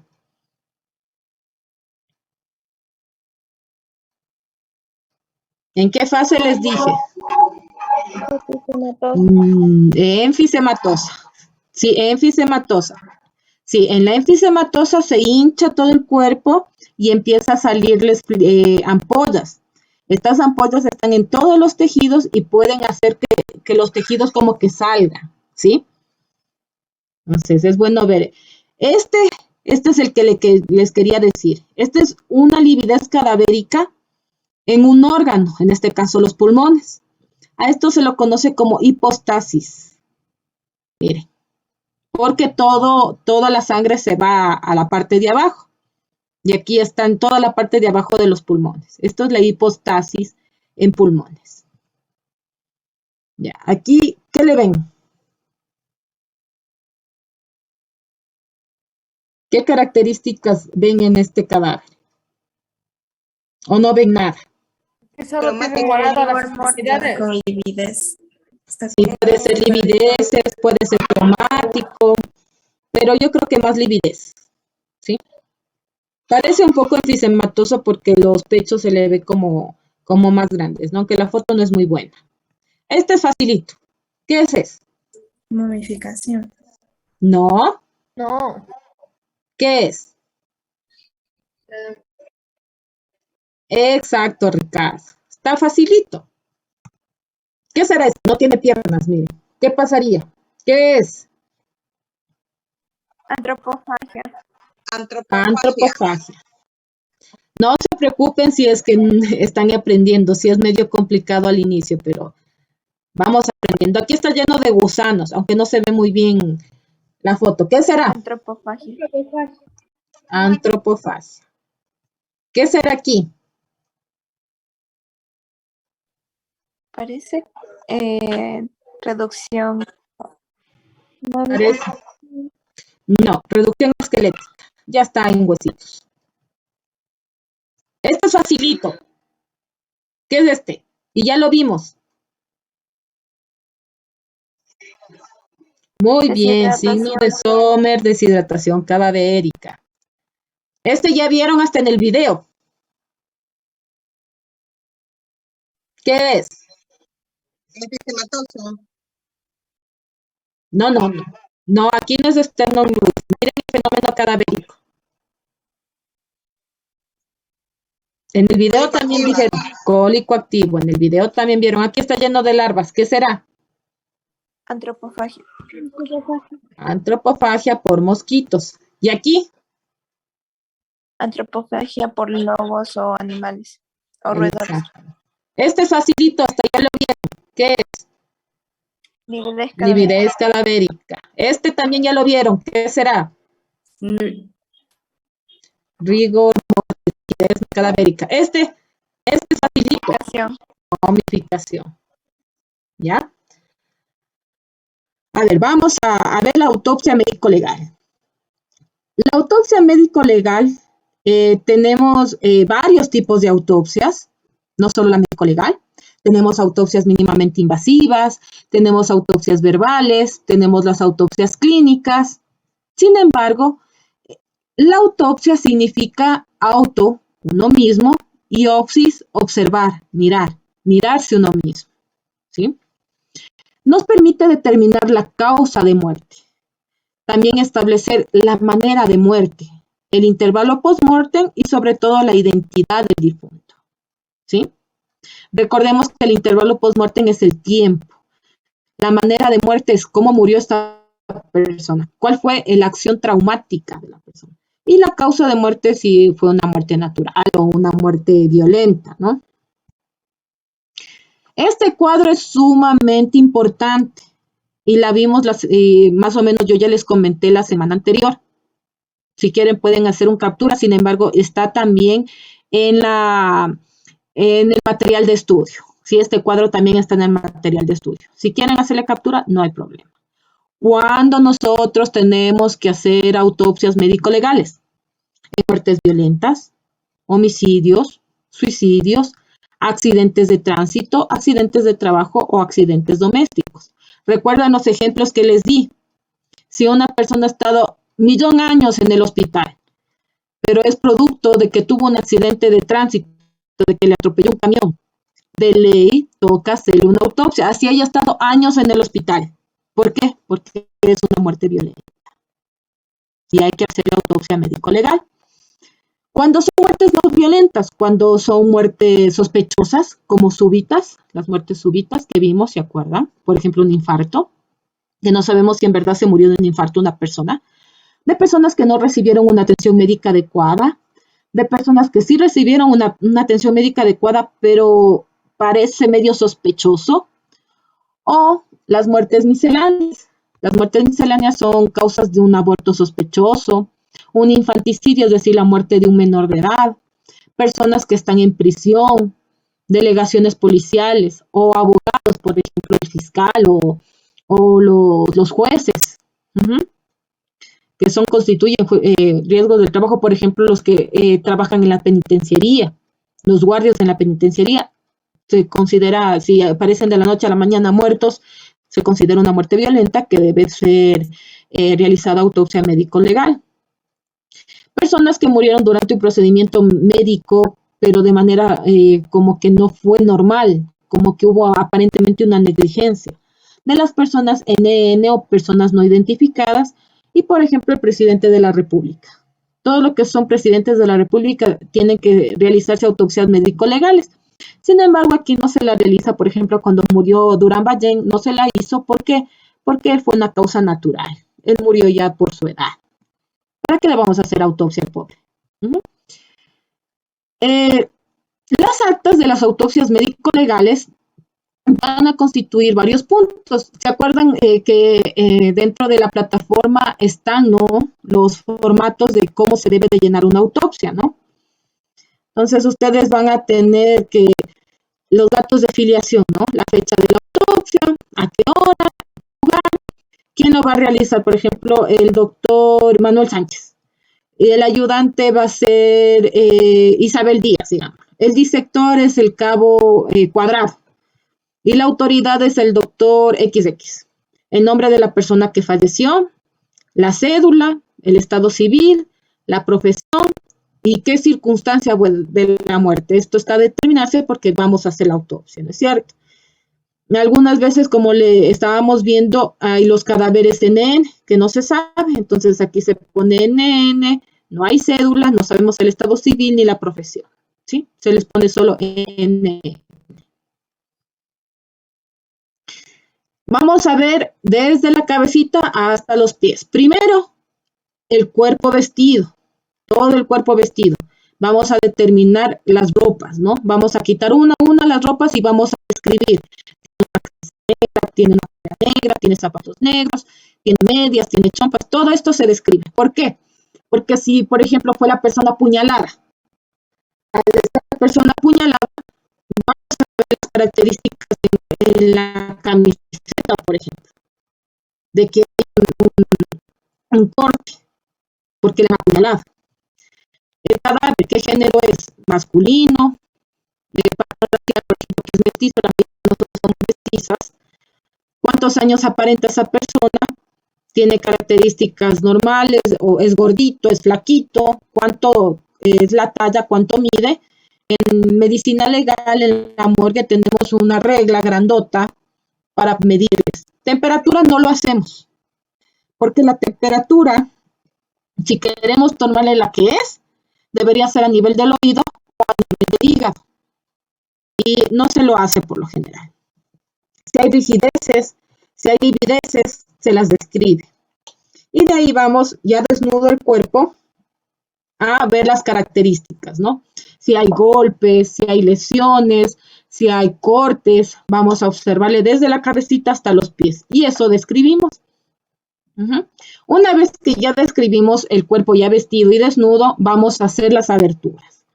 La cabeza la realizamos desde una orejita a la otra orejita, como diadema. Se hace el corte y después la parte del cráneo se lo hace de adelante hacia atrás con un serrucho. Aquí en medicina legal, como no tenemos ese aparato que se utiliza como una sierra eléctrica para abrir todo el cráneo, utilizamos un serrucho. Tomando en cuenta que usted debe de ser muy minucioso para no dañar el cerebro.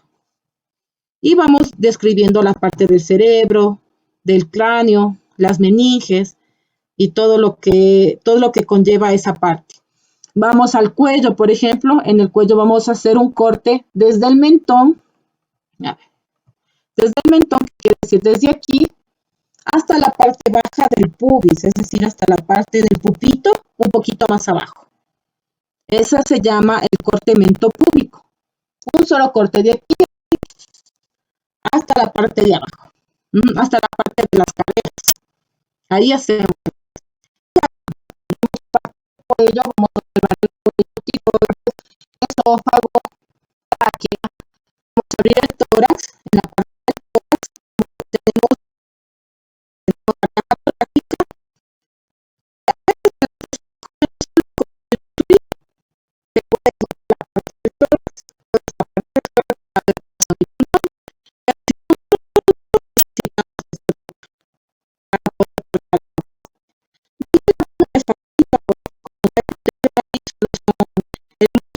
La grasita y en la piel se abre y se puede observar ahí estómago, intestinos, si vamos más atrás, riñones.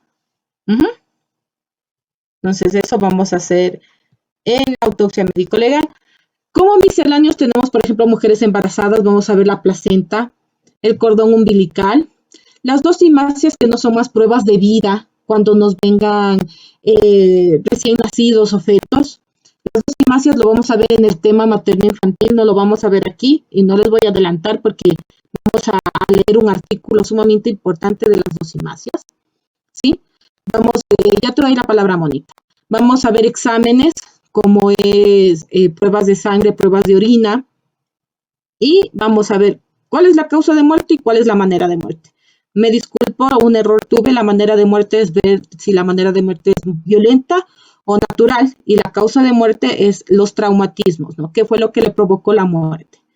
El intervalo post-mortem, que es el tiempo de la muerte más o menos, en caso de que haya, por ejemplo, heridas por arma blanca o heridas por arma de fuego, vamos a ver en dónde se localizan, a qué distancia, cuáles las características, y va la firma del perito médico legista con los códigos que nos da como el ser médico y el código que nos acredita el Consejo de la Judicatura. Dígame, Mónica. Sí, doctora, una pregunta. ¿De dónde se toma la muestra de sangre? Porque obviamente ya no hay flujo sanguíneo. ¿De qué parte le sacarían la muestra? Hay flujo sanguíneo, pero ya no se coagula. Recuerde que cuando una persona muere ya no coagula porque ya se perdió la vitalidad. Aquí en medicina. De las venas, ¿sí? Ya, exactamente. El Calawick nos dice que debería ser sacada la sangre de la parte de las ingles, es decir, la parte de abajo, cerca de los órganos genitales. Ahí hay una arteria grandota que se llama femoral. La arteria femoral, sí. Ajá. Ajá. Esa dice que es la sangre más limpia que se puede coger. Sin embargo, aquí en medicina legal se coge del corazón, de las cámaras del corazón. Se corta un poquito el corazón y ahí se coge la sangre. Recuerden que el corazón es a nivel ya de órganos, ¿verdad? Claro, porque sí. pues sí. Okay. Ajá, a nivel de órganos. Sí. Lo ideal es sacar de la femoral. Lo ideal, pero aquí no se saca. Entonces lo que se saca es del corazón y se coge un tubito rojo o un tubito gris. Examen de orina. Si es que el cadáver todavía tiene orina, lo que se hace es pincharle un poquito la parte de la vejiga y sacar orina. Si tiene, por ejemplo, material gástrico, líquido gástrico, también se puede conservar ese líquido gástrico para estudios, ¿sí? Eso lo vamos a ver en toma de muestras la otra semana. Esta guía práctica de la medicina legal que fue aprobada desde el 2014 aún está vigente. Si es que quieren, lo pueden encontrar como guía práctica para la aplicación del formato médico legal de autopsia y les va a decir que en cada uno qué es lo que se debe de hacer, ¿no? Qué fenómenos cadavéricos pueden encontrar, qué se hace en el examen externo, qué se hace en el examen interno, la toma de muestras. Por ejemplo, si una persona falleció por un arma de fuego, ¿dónde vamos a encontrar las balas? ¿Sí? Le vamos a necesitar unas plaquitas de rayos X para ver dónde está la bala, ¿sí? Ya. La autopsia mínimamente invasiva, en cambio, es aquella que no vamos a cortar todo el cuerpo, sino solamente unas partes, ¿sí? Es una técnica que es antigua y que por el COVID se ha estado utilizando de manera extraordinaria, sobre todo en Brasil y en Colombia. ¿En qué consiste? Es solo coger partes de órganos en el cuerpo y mandarles a estudiar al histopatólogo. El histopatólogo va a ver estos tejidos en el microscopio y va a determinar si hay daño o no hay daño. Consiste con este aparato que ustedes ven aquí, que tiene una agujita, sacar un poquito de órganos, ¿sí? Por ejemplo, del cerebro, del corazón, el hígado o parte de lo que es la piel y ponerlo en estos tubitos con un líquido que conserve el tejido. Por lo general, el líquido que conserva el tejido es el formol. Se le pone un poquito de esto y se lo lleva al histopatólogo. Ya. Es sumamente importante. Por ejemplo, en el COVID ayudó bastante porque se cogía muestras, por ejemplo, de corazón o se cogía muestras de pulmón. Y así se determinó que el COVID dañaba los pulmones, pero también producía coágulos dentro del cuerpo. Muchas veces la persona no se moría por asfixia porque no podía respirar, sino que se moría porque había coágulos en su cuerpo. Entonces, esos fueron los descubrimientos que fueron haciendo producto de la enfermedad COVID, gracias a la autopsia mínimamente invasiva. Esta autopsia se utiliza sobre todo en este tipo de situaciones, por ejemplo, en infecciones graves por COVID, en personas que tienen VIH para que no se contagie o no se pinche la persona que está haciendo una autopsia, por ejemplo. Es importante esta autopsia mínimamente invasiva. Pero ¿cuál es el contra? Que si sacamos estas partes del cuerpo, ¿no es cierto? Sacamos un poco de cerebro, un poco de corazón, un poco de hígado y no encontramos nada de alteraciones, ¿cómo sabemos de que se murió? Es por eso que nada se compara con la autopsia tradicional, la que se abre desde el mentón hasta el pubis. Nada se compara, porque usted tiene ahí una vista completa del cuerpo. Usted va a ver todo en el cuerpo de qué murió esa persona.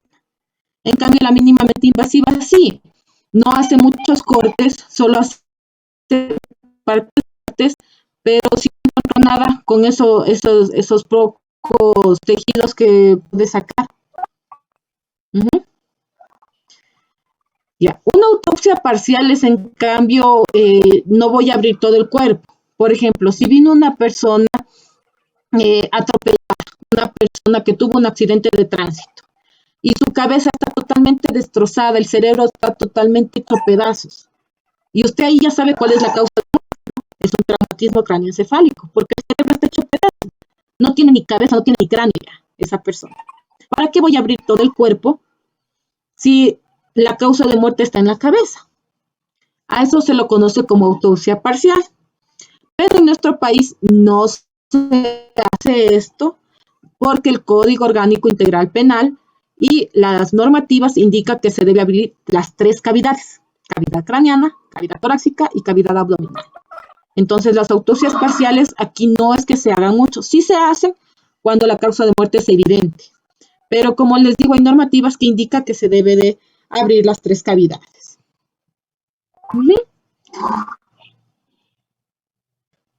Ya. Esto es lo que vimos en la autopsia mínimamente invasiva. Solo son partes que se va a coger. No se abre todo el cadáver, no se deja rastro, porque ellos saben que una autopsia es totalmente completa, ¿no? Y muchas veces las personas no la aceptan, porque, o sea, los familiares de esa persona no aceptan que se haga la autopsia porque dicen que le abren todo, va a hacer que el familiar se quede así. Pero si es una muerte violenta, así se pare de cabeza el familiar, se tiene que hacer una autopsia médica legal, ¿sí? Porque si no la deja hacer, si no la hace, está obstruyendo a la justicia. Y la persona puede ir presa porque no puede decir no quiero que la hagan, más si es una muerte violenta. En estos últimos años, la imagenología ha ayudado mucho a determinar las causas de muerte. Es así que tenemos reconstrucciones 3D, como ustedes ven aquí, tomografías, resonancias magnéticas, ¿sí? En donde nos van a determinar las causas de muerte. Pero ¿cuál es la desventaja? Es que estas no nos van a decir en sí cuál es la causa de muerte. Por ejemplo, si una persona se infarta, una resonancia no me va a decir en dónde estuvo el infarto. Una tomografía no me va a decir en dónde estuvo el impacto del infarto de la persona. La 3D puede, o también llamadas las virtuopsias, que son así a nivel virtual, puede que les ayude. Sin embargo, como les digo, nada reemplaza a una autopsia tradicional, en donde se va a ver el cuerpo in vivo. ¿Sí? Aquí tenemos, por ejemplo, esta digitalización 3D le ayuda mucho a criminalística, al balístico, para ver la trayectoria del proyectil de arma de fuego, lo que perforó, cómo va a verse los orificios de entrada, cómo se va a ver el orificio de salida. Le permite la reconstrucción. Esto sí tienen aquí en criminalística de la Policía Nacional. Y utilizan para todo lo que es armas de fuego. Por ejemplo, en el caso de Efraín Ruales, en Guayaquil tienen un equipo sumamente sumamente sofisticado de este tipo de circunstancias. ¿No? Listo. Tenemos la autopsia verbal. La verbal es útil cuando son muertes masivas. Por ejemplo, cuando fue lo del terremoto de Pedernales en el 2016, se utilizó mucho las autopsias verbales. ¿En qué consistía?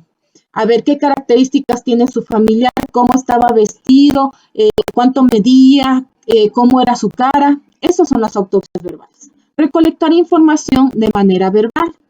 Es bajo costo, no tienes que hacer muchas cosas, puedes evitar contagiarte de alguna enfermedad infecciosa si tenía esa persona.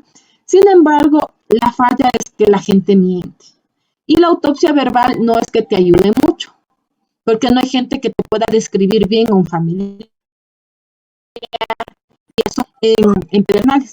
La gente, como el gobierno, estaba dando cierta indemnización para las personas, para los familiares de las personas que fallecieron. Entonces hicieron pasar de que sí es mi familiar, tenía estas características, estaba vestido así, sabe que tenemos las características similares en este cuerpo, llévese y lo entierra y le indemniza al gobierno. El gobierno se dio cuenta de que mucha gente mintió y lo que les tocó es hacer exhumación y ADN para determinar si en verdad era su familiar. Entonces estas autopsias verbales poco se utilizan, pero se tiene que contrarrestar bien con la información que emite la gente, ¿no? Ahora, este cuadro es sumamente importante y quiero que lo tomen en cuenta, chicos, porque de esto va a venir preguntas para el examen. ¿Qué se diferencia la autopsia clínica de la autopsia médico-legal? En la autopsia clínica, la que determina que se haga la autopsia es el médico. Por lo general lo hace un anatomopatólogo, lo hace en un hospital. La muerte es de interés médico, es decir, vino al hospital a las 3 de la mañana. Se le hizo todo, se le puso agua, se le dio antibióticos. Sin embargo, con todo lo que se hizo, murió. Pero quiero saber qué fue lo que le causó la muerte. ¿Qué pasó? Entonces el médico dice, habla con la familia, pide un consentimiento informado de que si le permiten hacer la autopsia y se le hace en el hospital para determinar la causa de muerte. Se estudia el cadáver, pero solo se le abre el cadáver, no le hacen el minucioso que le hacemos nosotros, de ver las ropas, de ver el cuerpo primero desnudo y después lo abrimos. Aquí va directo y lo abre. Y es para ver qué fue lo que sucedió con un fin científico, ¿sí? Con un fin investigativo, pero para la ciencia, ¿sí? Un ejemplo es un paciente de 81 años que no tenía absolutamente nada. Fue al hospital, estuvo en tratamiento y murió. Y los médicos hicieron todo lo posible por salvarle, pero no supieron nunca cuál fue la causa. Solicitaron el permiso a la familia por medio de un consentimiento informado, le abrieron y se dieron cuenta que el paciente lo que tenía es las tripitas así todas enrolladas. Y esa fue la causa de muerte. Fue una causa de muerte clínica, una causa de muerte científica, que querían saber qué pasó y que era para un estudio. En la autopsia médico-legal, entonces, nosotros, ¿quién ordena? El fiscal o el juez, la autoridad judicial. ¿Quién lo realiza? Un forense. ¿En dónde lo realiza? En un instituto. Bueno, en este caso lo hacemos en las morgues. Se debería haber en todas las provincias un instituto de medicina legal, pero algunos, por ejemplo, en Atacunga lo hacen en el cementerio. Creo que en Riobamba también lo siguen haciendo en el cementerio, pero se debería hacer en un instituto. Se hace todo lo que son las muertes violentas y muertes sospechosas, en el cuadrito que vimos más arriba. Se estudia todo el cuerpo, desde que está vestido hasta que está desnudo, desde la cabeza hasta los pies. ¿Qué se pretende con ella?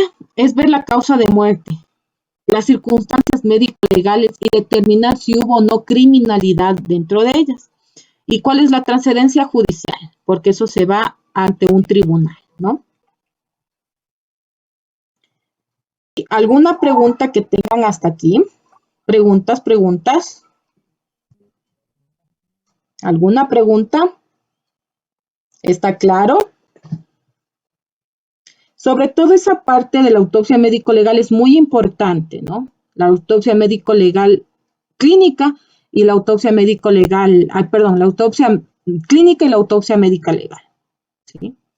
Tenemos muchos ejemplos. Por ejemplo, era una persona que estaba privado de la libertad, un PPL, persona privada de la libertad, que estaba en la cárcel de la Tacunga. Aparentemente bebieron alcohol adulterado. Estaba con dolor de estómago y lo llevaron al hospital de la Tacunga. En el hospital de la Tacunga le vieron, pero él ya empezó a convulsionar y murió. ¿Dónde lo llevan? A que le dé el médico forense en la morgue el certificado de defunción y le haga una autopsia, o le dicen al hospital mismo, vea, deme el certificado de defunción. ¿Qué hacen ahí? ¿Por qué? ¿Por qué? Ya, pero ¿qué más? Es una muerte sospechosa, sí, pero ¿qué más? ¿Qué les dije al inicio que era él? Una persona privada de libertad. Vieron en el cuadro que decía, las personas privadas de la libertad deben ser llevadas a las autopsias. Sí, aparentemente fue un alcohol adulterado, es cierto. Aparentemente fue un alcohol adulterado, pero él estaba bajo custodia policial en la cárcel de la Tacunga. Entonces, ese cuadrito es muy importante. Y es muy importante también la autopsia clínica y la autopsia médico-legal, porque cualquiera hubiera dicho, qué raro que se murió, vamos a hacerle una autopsia clínica. No, eso se va a medicina legal. Si no hubiera sido un PPL, si no hubiera sido el PPL y estaba, ¿qué será? Unas 4 horas en el hospital y aparentemente no tenía nada, voy a investigar, ¿no? Le hago una autopsia clínica pidiendo los permisos a los familiares. ¿Alguna otra pregunta que tengan? Preguntas. Dígame, Gabriela. Buenas noches, doctora. ¿Cómo estás? ¿Desde cuándo es obligatorio hacer la autopsia para una muerte, sea violenta o no? O sea, ¿desde cuándo? ¿Desde qué fecha? ¿Desde qué año es obligatorio hacerla, como ustedes decían? La autopsia médico-legal ha sido desde que se instauró en nuestro país las muertes sospechosas. Si se acuerdan que leyeron y ya está calificado también sus deberes de la historia médico-legal. En el caso de Dolores Ventimilla, esta fue un suicidio. Ella se suicidó, ¿no? con cianuro. Entonces, es una muerte violenta, porque ella se suicidó. Sin embargo, si ustedes leen el libro Y amarle pude de Alicia Yáñez Cosío, da un poco la bibliografía de esta mujer, de esta poetisa quiteña, en la que indica que hubo mucha persecución por parte de la iglesia hacia ella. Entonces la creían como que ella estaba embarazada de un tercero, que era una persona hereje, que era una persona enviada del diablo. Entonces querían hacerle la autopsia también para determinar si tenía un embarazo fuera del matrimonio o tenía alguna alteración dentro de su cerebro. Pero se dieron cuenta que ella era una persona normal, pero que llegó la depresión tan fuerte que ella se suicidó. Y como el esposo, el doctor Galindo, era médico, le había dejado cianuro, ella cogió y se bebió y falleció. En el caso del presidente García Moreno fue después la autopsia. Y por ser presidente, era obligatorio realizarle la autopsia médico-legal, además de que fue una muerte violenta, ¿no? Estas fueron 2 circunstancias. Faustino Rayo, porque se metió con la mujer de Faustino Rayo, y la parte política, que los militares querían el gobierno, y vieron en García Moreno una persona que no les iba a permitir, por lo que fue un asesinato. Fue un asesinato porque esto estuvo planificado. Fue planificado. Aunque por parte de Faustino Rayo fue un homicidio, pero ya la parte del gobierno, la política mismo, ya lo tenían planificado. Eso, Gaby. Exactamente. Faustino Rayo era colombiano. Claro, pero se metió, hay uno, sé que vienen a matarme, de Alicia Yáñez Cosío, habla también sobre García Moreno. Es una escritora ecuatoriana muy buena, les recomiendo. llamarle pues una de las mejores para mí. ¿Alguna otra pregunta que tengan? Gracias, Lindo doctora. los poemas de ella. Sí, les recomiendo. ¿Alguna otra pregunta que tengan? Hoy han estado cansaditos, saben ser más preguntones.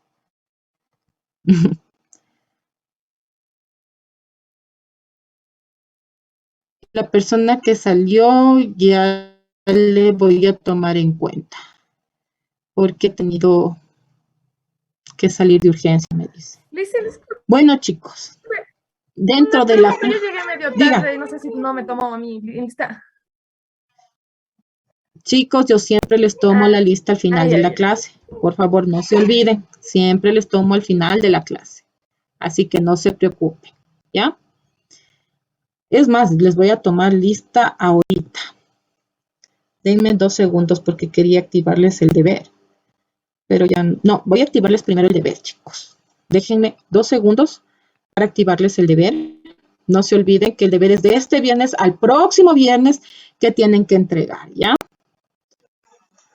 Sí, en la plataforma, por favor.